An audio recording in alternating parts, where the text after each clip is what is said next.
Hey everyone, it is Caroline, and we are here today to talk about coping and the pluses and minuses of coping, both in the context of crises like a global pandemic and how it can serve us in the short term in these sorts of circumstances, and maybe as you've already started to see, as we stay for extended periods of time, weeks and months and beyond in coping mode, the adverse effects it can have. And so I want to talk about it, yes, of course, in the context of what's currently happening, which is the global pandemic, but I also encourage you to think about it looking, stepping back and looking pre and post pandemic. Yes, this will end, but looking at your career pre and post pandemic and seeing maybe some examples of where you've been coping or tolerating too much for too long. So let's define what I'm talking about for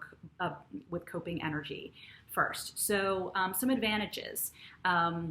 Like I said, you're able to be very productive. You're able to move forward, right? Obstacles are thrown at you, and you're able to pivot, move forward, achieve the goal. Maybe you're even known for this. Maybe it's a point of pride.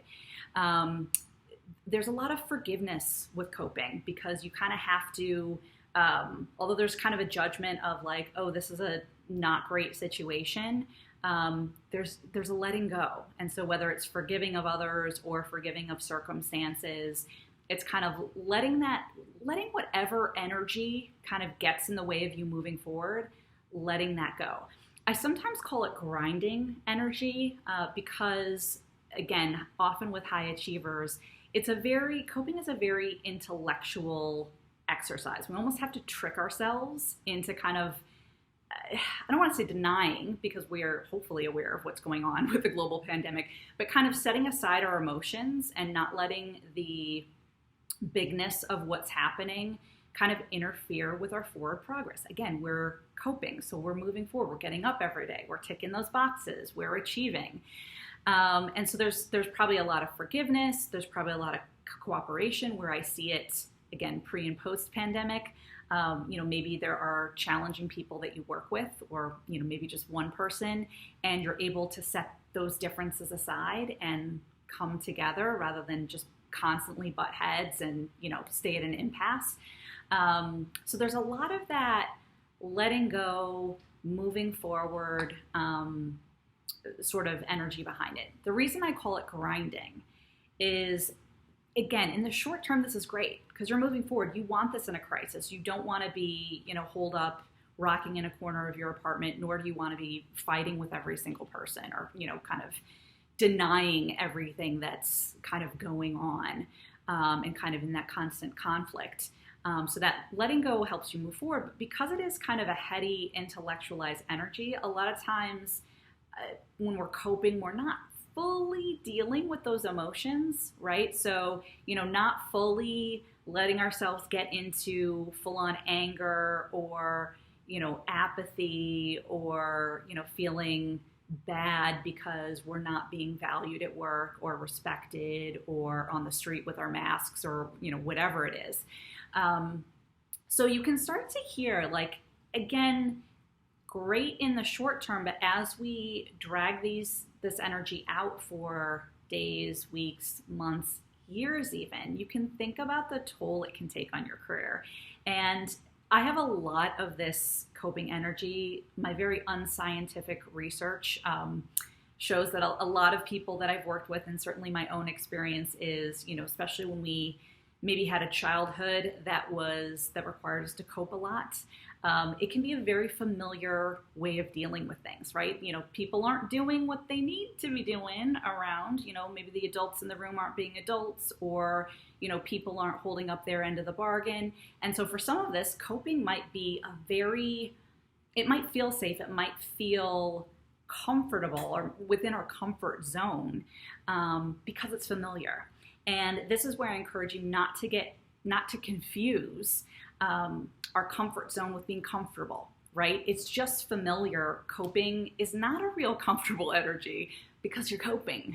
There's still an assessment in some way that this is not the way things should be, or this is not right, and I'm moving forward despite things. So that phrase that comes to mind is life gives you lemons, make lemonade, right? You don't really want the lemons.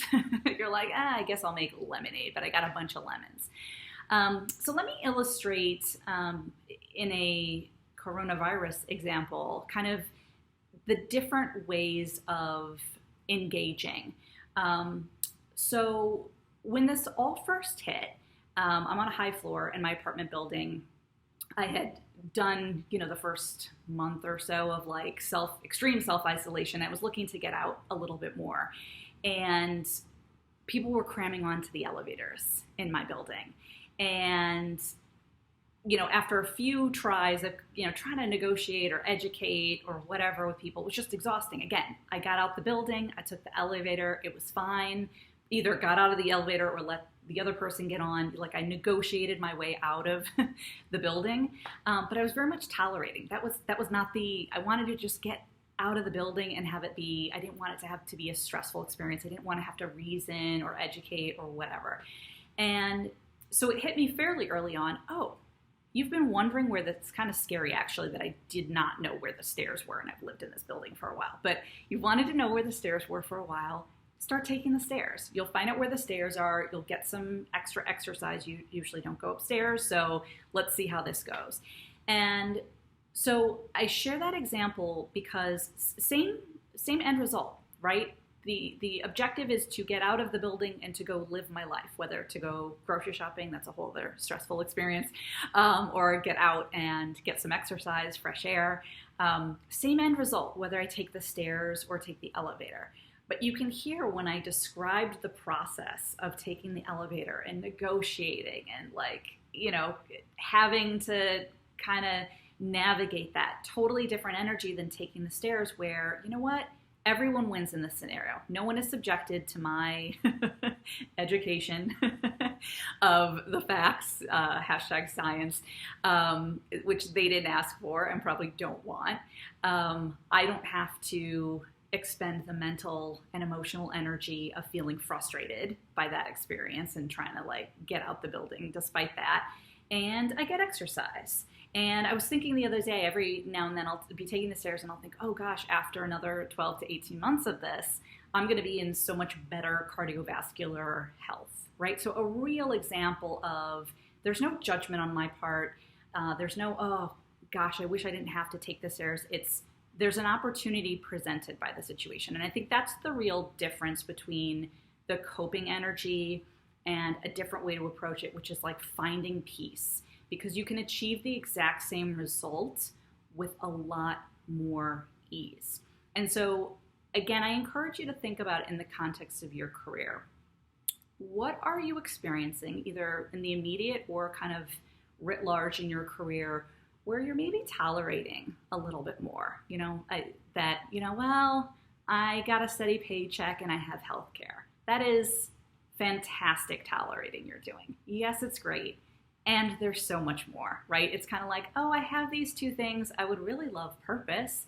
I would really love better work-life balance. I would really love fill in the blank, right? So there's an acknowledgement and a judgment that this is not ideal. This is not the full potential I see myself leading to, but at least I have this. That's a very coping kind of phrase. At least I have XYZ. At least I have a steady paycheck and healthcare.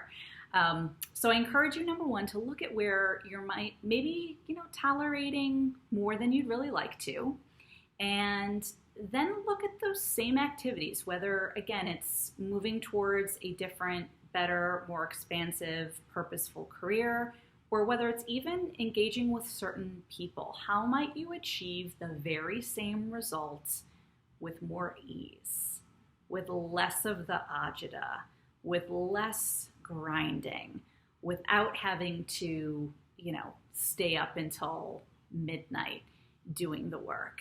And just try that on for size and let me know how it goes. I look forward to hearing from you.